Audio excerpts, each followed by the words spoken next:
Now, on 105.9 FM and streaming worldwide on the WMAL app, O'Connor and Company. It is now 6:07 on O'Connor and Company on this Wednesday morning. Thanks for joining us. Coming up, 6:35, Cal Thomas, 7:05, Pat Harity, Fairfax County Board of Supervisors, just took himself out of the running for lieutenant governor. We'll talk about that. At 7:35, Tom Fitton. He's got the goods on Peanut the Squirrel. It's Larry O'Connor alongside Julie Gunlock. Julie, yesterday I got to be at the White House. They had a media row talking about the first 100-day accomplishments, and I want you to listen to one of our conversations. Coming up, you're going to hear my conversation with Secretary of Education Linda McMahon. Right now, we spoke with Sebastian Gorka. Former colleague and now big shot at the White House, Sebastian Gorka. What is the full title? Because I never do well with titles. Special assistant to the president. No, God, he screwed up again. See, I told him literally 90 seconds ago, and O'Connor can't get it right. Is it, unbelievable. It's complicated. People think I get two paychecks because I've got two titles. No. In the White House, there are ranks and then job titles. So my rank is Deputy Assistant to the President, or DAP if you're in government. He's a DAP. I'm a DAP. He's a DAP. And then my title, my actual job, is Senior Director for Counterterrorism in the National Security Council. So in other words, jihadis are peeing their pants right now. No, they're dead.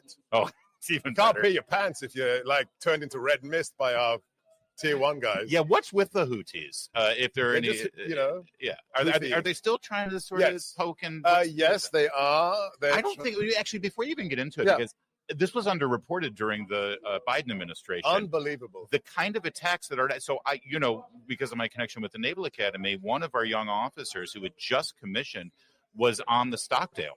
Stockdale was under fire almost Let me give you the every single stats. day. This is what the mainstream legacy lying media will never, ever, ever tell you. So in the last 2 years, U.S. ships have been fired on 147 times. And I don't mean some guy plinking with a 22 from the shore. I mean UAVs. I mean missiles. I mean ballistic missiles. Okay? From a terrorist group that is funded, that is supported by Iran. A U.S. flagged vessel has not been able to pass through that strait on the way to the Suez Canal unmolested for 18 months, Larry. Weird how that doesn't make it into CNN. Strange, right? Yeah, it is amazing, isn't it? And when we told the president these figures a month ago, he was incensed because freedom of navigable waterways is essential for a vibrant economy, American or otherwise. And he said, sort it out. They told Pete Hegseth, get it done, and that's what we're doing. Well, what does the Mideast have to do with a strong economy, a world economy? Come on, Seth. But they're still trying, and of course they are funded and supported by Iran. And I know that we're all walking and chewing gum at the same time around here. But as these discussions go with Iran right now, I would be uneasy to even sit down with them, let alone put ourselves in a position where we're going to trust, even if there is trust and verify. Well, let's flip that. And how are they thinking? I mean, think about it. We have two battle carrier groups, Mr. Naval Academy. Yes, I know. Two battle carrier groups in ready. The region. Yeah. Not only that, and I can talk about this because my boss, Mike Waltz, the first ever Green Beret to be National Security Advisor, has revealed elements of the letter to the Supreme Leader in Tehran. There is a ticking clock. And Tehran has been given one option and one option alone.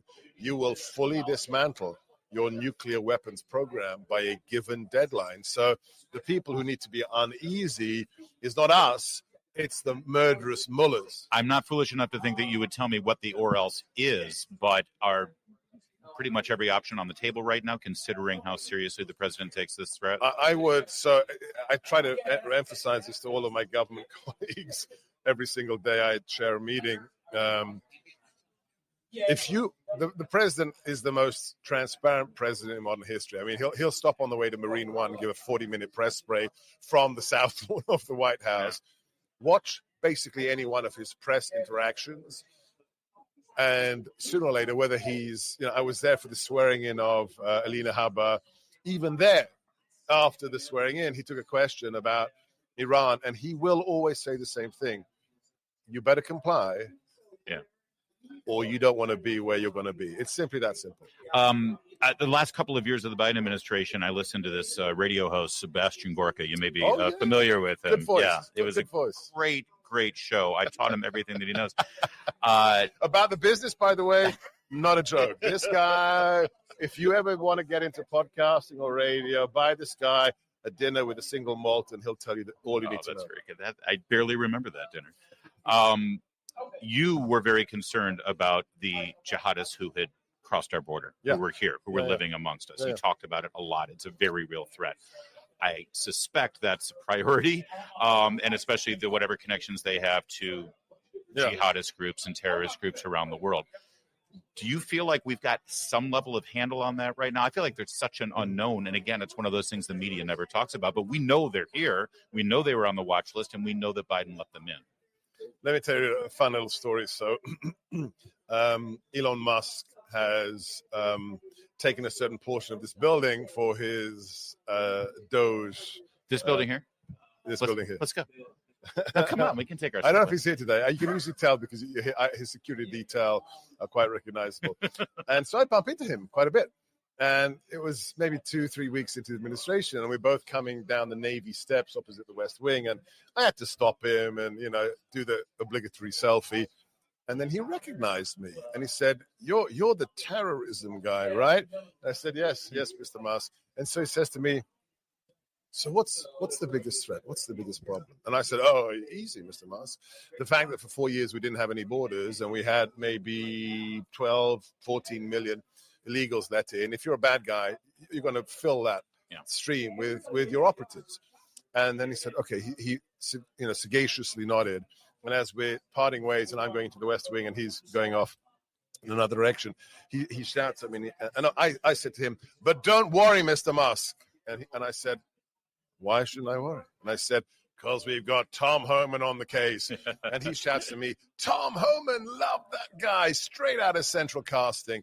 And it's true. I mean, whether it's Governor Noem, whether it's Stephen Miller, whether it's Tom Homan, this is the number one 5-meter threat, and we are dealing with it every day. No better team to get it done. Yeah, I hear you. I do. But it's also a kind of a frustrating aspect when you've got local law enforcement who should be cooperating on something that fundamental. But Tom doesn't care. And they won't. Yeah. When you look at Europe right now, when you look at some of the things going on, and you were raised in England, and you see some of the stuff that J.D. Vance was talking about in his speech to Europe and the concerns, do you think the message is starting to resonate finally? Do you think that they're starting to get it when they see what America can do with regard to threats here at home? I don't see anything dispositive to the effect that the elite gets it. I don't see that. They might be feeling a little bit of heat, but there's very little to distinguish between left and right in many of these countries. They're just like the blob. They're just the establishment. I think the more important question is, do the voters get it? And I think increasingly, yes, the voters get it. You look at the UK, you look at Italy, you look at other countries. They understand a nation without borders is not a nation. If you're putting people in prison for Facebook posts about COVID, you're probably going to miss the terrorist who's going to be killing people with a knife the next day in some tourist attraction downtown. The question is, will those people be able to exert political pressure before the next election so that you get people who care about their countries? Hopefully that's how it goes, because I believe in representative democracy. This idea of populism is meant to be pejorative today, but for me, your policies are popular. Isn't that the point of a representative republic? I thought it was. Yeah. All right, coming up a little bit more of my conversation with the Deputy Assistant to the President, Senior Director for Counterterrorism. We talk about whether China is a terrorist threat or not. We'll get to that in a moment. My conversation with Seb Gorka at the White House yesterday. But first, at 6:15, Dr. Gorka was very kind and generous to suggest that I could educate him at all in any way on the media. That said, I'm always smarter after I talk to you about things that I am confused about. That's why I ask you whether it's on the air or not. How does Qatar fit into all of this? Because I keep hearing this country mentioned as, are they a partner? Are they a part of the problem from your perspective or from the White House's perspective? Mm-hmm. Are they an honest player in all of this? Because they seem to have their hands in everything and with regard to the terrorist threats and some of the countries that are supporting those terrorists. So, of course, Larry couldn't do an interview without a question that would get me in trouble. I'll just say this. Of late, in the last, 93, 94 days, Qatar has been more helpful in many cases, especially as a mediator with regards to difficult players in the region and elsewhere. I will say this, I hope they continue in that vein. I'm just letting the silence sit there for a minute. The pregnant pause. China. You have spoken about China quite a bit. And oftentimes when you think about terrorism, you don't think of China. Mm-hmm. But China does finance many people out there who want to do us harm. And actually, we know that they've engaged in cyber attacks against us. I don't know if that's technically terrorism or not. How big a concern is that for you every day? So it's interesting. I came into this building 8 years ago as a counterterrorism guy, but as soon as you read the president's daily intelligence briefing and you get the clearances, you realize that we'll deal with ISIS as we did. We can deal with Iran, North Korea, even Russia. The number one strategic threat to the United States remains the world's biggest communist nation, which is China. And you don't have to have a clearance like I do. You don't have to take my word for it. Read what they say. Go to the book from 1999 that is now available in English, unclassified online, which is called Unrestricted Warfare, written by two senior PLA colonels, where they say, this is the strategy for taking down the United States. Read Xi Jinping's speeches about how for the 100th anniversary of the revolution for 2048, there will be one hegemonic nation in the world. It will be Communist China, and every other country will be a satrapy, a tributary nation, or defeated. I mean, this is unclassified. So, China is front and center. And the good thing is the president gets it. The good thing is the man who spent 4 months in prison, so other patriots didn't have to, Peter Navarro, is back in the building in his old office as senior advisor to the president for all matters trade and China related. So this administration gets it, and we will not allow the world's biggest communist nation to dethrone democracy and Republican representative government. It's a beautiful book you've got there. If you don't mind holding it up. The cover's good. I can't say about anything else in it, but the cover's good. It's a great book. And it's about all the lies that the media told specifically during the Biden administration and during the 2024 presidential election. You've been here 100 days now. Yes. Hang on. You got to take that picture again because I blocked the author. Oh, no. Trust me, everybody knows. No, do it again. Here we go. Take the photograph. Thanks for that. I appreciate it. You're not allowed to bill me because that's no. I have one paycheck. USG. I got to take advantage Uncle of this Sam. while you're a government employee. Over these 100 days, obviously you've been very busy, and I think that there've been some great successes. And what lies stick out to you when you see them from the media? When you wake, I'm asking everybody this because I know that when you wake up in the morning and you see a story and you know for a fact, this is the great thing about working for the president, and you see a story and you know for a fact that it's a lie because maybe it's about you or maybe it's about your department. It's like, where did they come up with this stuff? Do you have a favorite, or is I think right now it has to be Hexa stuff. No, the Hexa stuff is just usual, and it's just so latest thing. And you mean? You reheated the story from last week ago with another headline. Political, you're such a bunch of useless hacks. You know what? Really, Maryland father. That was that a guy who's actually got MS-13 tattooed on his fist, on his knuckles, is a Maryland father, not a guy who's twice been found by an immigration judge to be here illegally, who is part and parcel, thanks to the knuckle tattoos, a member of a terrorist organization. That guy's a Maryland father. I mean, and I'm a Maryland father. Yeah, you're a Maryland father. And then let me tell this story. Last week, I was in my skiff, my secure compartmented information facility, and I have Newsmax with the volume off in my office. And I saw this woman come up to the podium in the briefing room, and I said, that's not a colleague of mine. Who's that? And I turn on the volume, and I catch the end of this heart-wrenching speech from Patty Moran. Oh, yeah. The mother of Rachel Moran, who's murdered by an illegal immigrant. I ran from my office all the way to the White House press briefing room because I needed to shake that woman's hand. And I found her, and I said, you don't know who I am, but what you did took courage, your commitment to the truth. You may have saved lives with what you did at that podium. So when you hear the Maryland father, and then you hear Patty Moran, you realize that the people in the mainstream media are pure scum. admit it. I know you love your job and you love what you're doing right now, and you're doing it because you're a great patriot. But during that whole storyline and that media narrative, you wished you were on the air just for one day to go after it. Admit it. I didn't think about it for a millisecond. I'm too busy. Yeah, right. Too busy killing jihadis. Can I give you some figures? Outside of Houthis, we have killed 74 jihadis since January the 20th. And thanks to President Trump and his special envoy for hostage affairs, Adam Boehler, we have liberated 46 hostages and illegally detained U.S. citizens in 94 days. 95% of them we never even knew about. Of course. Because nobody said a Right. damn thing. Right. Finally, you're my brother in Christ, and you're a Catholic, and we're, of course, mourning the loss of the Holy Father, even though there were some things that were challenging and frustrating about him. I keep saying he had a couple of tough acts to follow. You know, we had two giant popes. Somebody said, the Catholic said to me, what are the odds? After St. John Paul II and Ratzinger, what are the odds you're going to get another? Exactly. Right. Do you have your eye on anybody as you? I don't have, not names. I just would dearly love it to be an African bishop, an African cardinal, because the church is just resurrected on the African continent, and they understand the truth, and they won't be obsessed with the worldly things. They'll be obsessed with one thing, with God and the truth. So maybe it's time for from an African pope. What do you think? Yeah, Augustine did a pretty good job. I think he did. Right? Absolutely. Yeah, the church began where? North Africa. Let's talk about it. Middle East and North Africa. So let's hear it for maybe a cardinal from a new demographic. We'll be watching the conclave. Yeah. Sebastian Gorka, thank you so much, sir. Dr. Gorka. God bless you guys. It's always good to see you. Say hi to that reprobate plant with an E. Oh, Christopher? Yeah, Christopher. you're around. Yeah, I'll do my best. Coming up, it's cow time. Got lots to talk about the Supreme Court. We've got Iran, Harvard, all sorts of things. Keep it here. It's 6:30. WMAL-FM, Woodbridge, Washington. A Cumulus media station.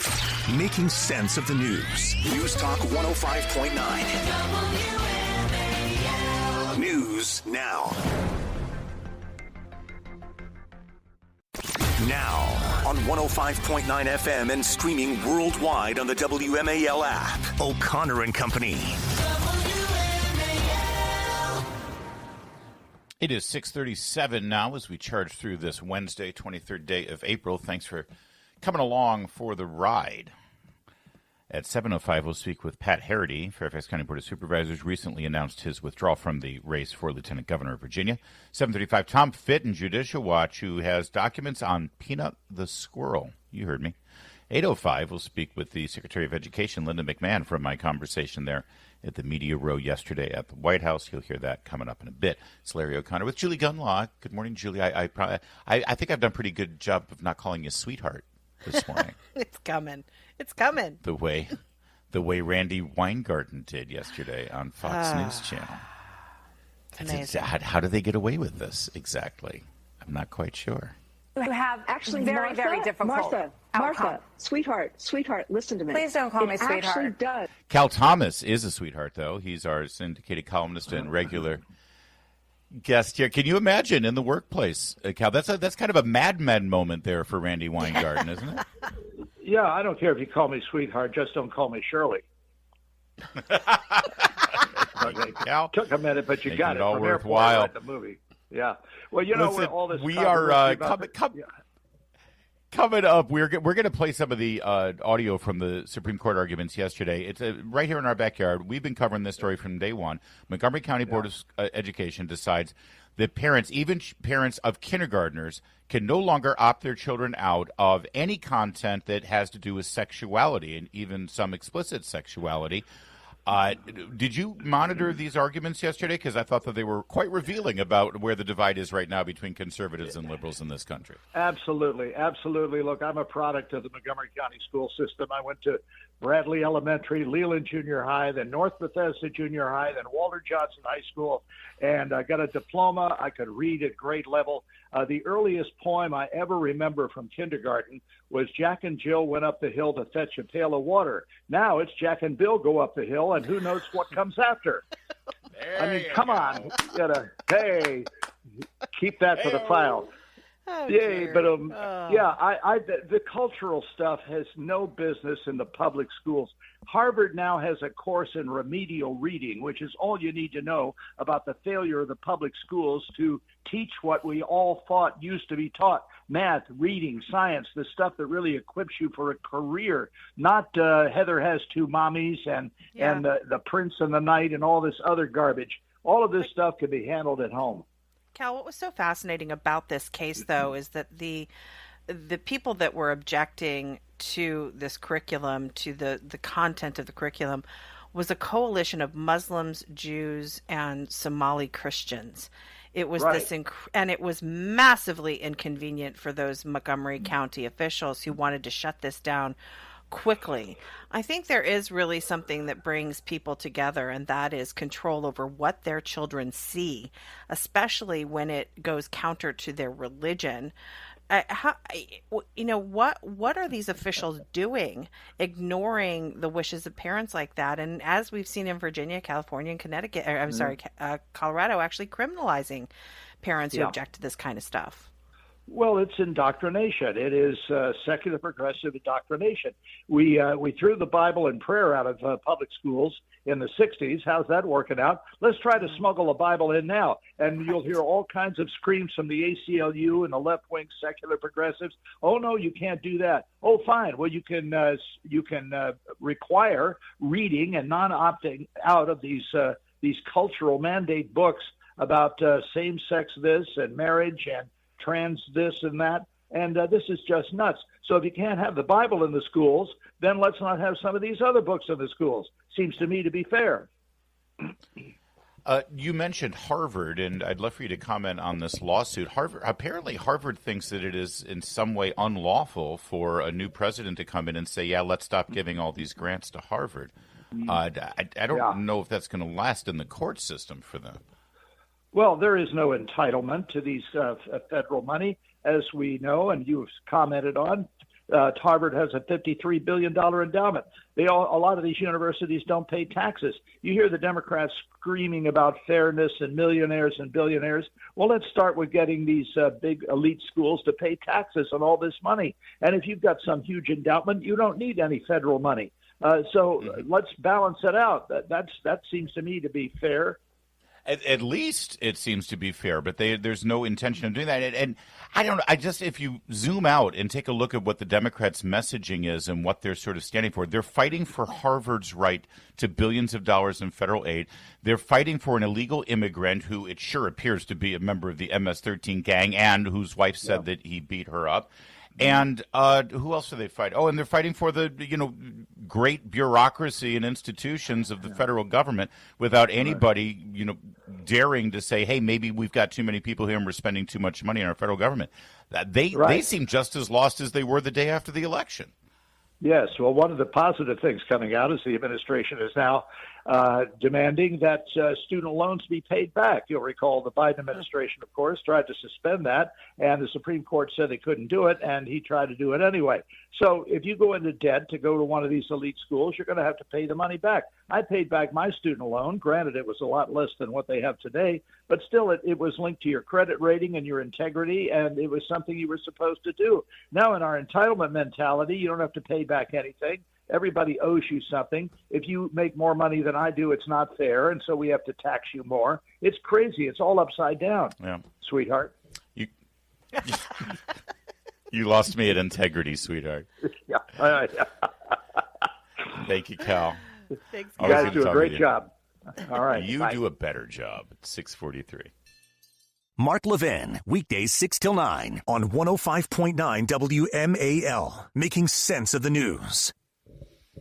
6:49 now as we charge through this busy Wednesday morning. It's Larry O'Connor with Julie Gunlock. Julie, listen, the president came in and promised wholesale change to some of the institutions here in Washington, D.C., and we knew that there was going to be a lot of resistance. We knew that some eggs were going to get cracked as a new omelet was made, although it's really more of a country scramble.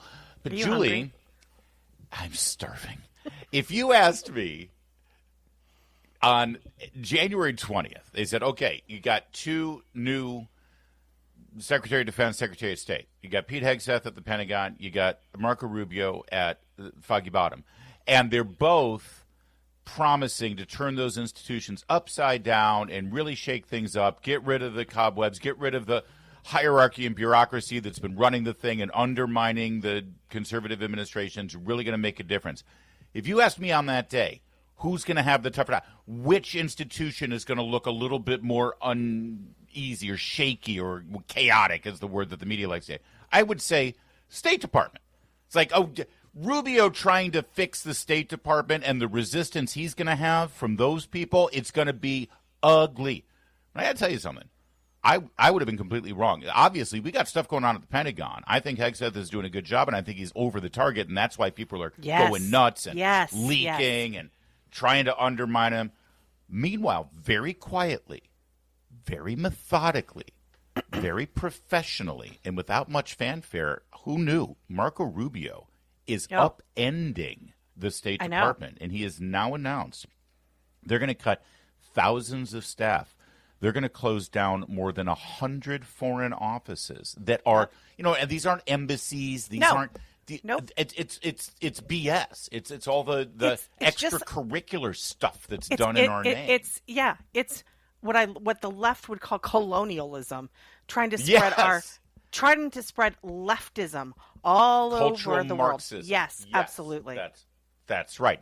These are the people who decide to fly the trans flag across from the Vatican. Yeah, which they would never do in Riyadh. It's a bunch of former Montgomery County teachers or administrators. I shouldn't blame the teachers. Don't blame the teachers.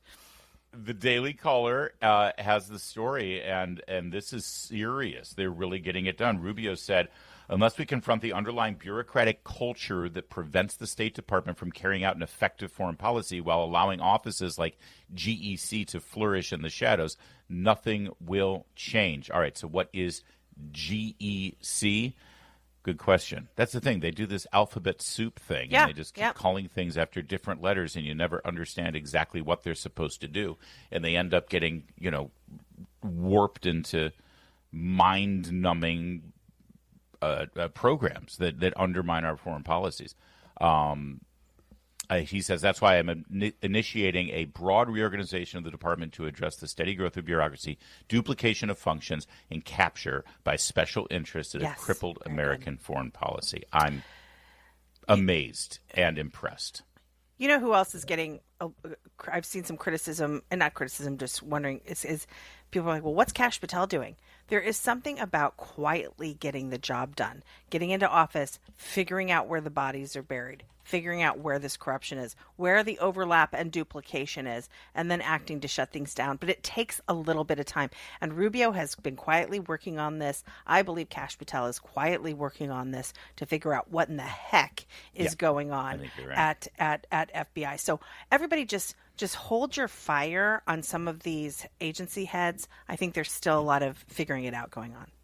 GEC, by the way, is the Global Engagement Center. That's the organization that was supposed to Doesn't it just sound awful? Of course. Global Engagement Center. It was designed and funded and built to thwart disinformation from foreign governments, terrorists, and it ended up being used against conservative voices here in America. And it's in the dustbin, ashbin of history, right where it belongs. And I got to say, I was skeptical of Rubio, but he's got his eye on the prize, and he's getting it done without much fanfare and without much drama, just professionally and methodically. Well done. 6:53.